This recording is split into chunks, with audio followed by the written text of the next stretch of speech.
Hello from post-lockdown Bucharest. Today we'll be discussing my translation of a poem by Dan Coman. He lives in Bistrița, a city in northern Romania, and is the organizer of the International Poetry and Music Festival, Poetry in Bistrița. Among his other awards, in 2018, he received a fellowship to attend the International Writing Program at the University of Iowa. A Tall Bird, the poem I'll be reading, is from his collection entitled Coman's Insectarium, published in 2017. It's a slightly longer poem, so to help guide you as you listen, imagine it being divided into two sections. The first one begins with the first line on the one hand, and group everything that follows into that one category until we get to the phrase, on the other hand. A Tall Bird. On the one hand, beauty remains. A photo of you at the sea, brightening night after night the face of a tired man, bent over the screen, shooing away from time to time the housefly, also drawn to the bright sun of the Romanian seaside. Beauty remains.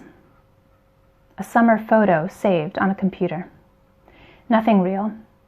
A woman the size of a grasshopper walking away on the sand, and a reddish glow emanating weakly from the monitor, enveloping the wrinkled forehead, now like a potted plant in bloom.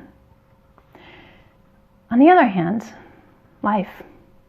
The mild spring sun warming the small northern city, morality, caring about others, teaching logic at the Prize High School, sensitive souls, love, respect, and familiarity.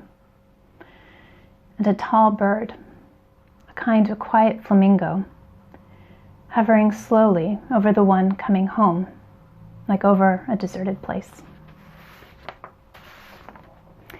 On the one hand and on the other hand, it's like we have two things being weighed against each other. The first thing is beauty, and that word itself carries a lot of weight. It manifests itself in the photo of a woman at the Romanian seaside taken some previous summer. This adds the weight of nostalgia to this category. And also we have the feelings of being at the beach, feeling carefree, and a certain kind of sensuality. Yet at the same time that beauty remains, it's also, as the poem says, nothing real. It's just an image on a computer. The housefly also being drawn to the screen makes the man being drawn to it seem less romantic. And we have a similar effect with the description of the woman as being the size of a grasshopper. The image of the middle-aged man's forehead blooming like a potted plant is both endearing and maybe a little ridiculous. The surprise comes with what's on the other hand, life itself. And that includes things like morality, caring about others, love, respect. The fact that they are in contrast to the beauty from the previous section now means the beauty is somehow illicit. The real surprise of the poem is the two categories being compared. After all, does the weak imitation of the summer sun on a computer even stand a chance against the delicate but strong and real spring sun? The poem manages to convey the pull of desire by not making a judgment statement. It's simply what we have on the one hand and on the other. The final image is the tall bird from the title. This wonderful and mysterious image belongs to the category of on the other hand, but its resemblance to a flamingo reminds us of the beach. The renunciation of desire, the return home, leaves a bittersweetness that's also part of what makes us who we are.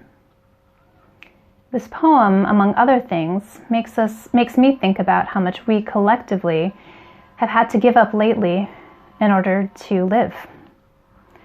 If we're honest with ourselves, small things can be incredibly tempting, and it's good to be honest with ourselves. Poems like A Tall Bird resonate with us by describing a situation that's specific, whether or not we've actually experienced it in exactly the same way. Thanks for watching this video, and if you liked it, please share and please subscribe for more.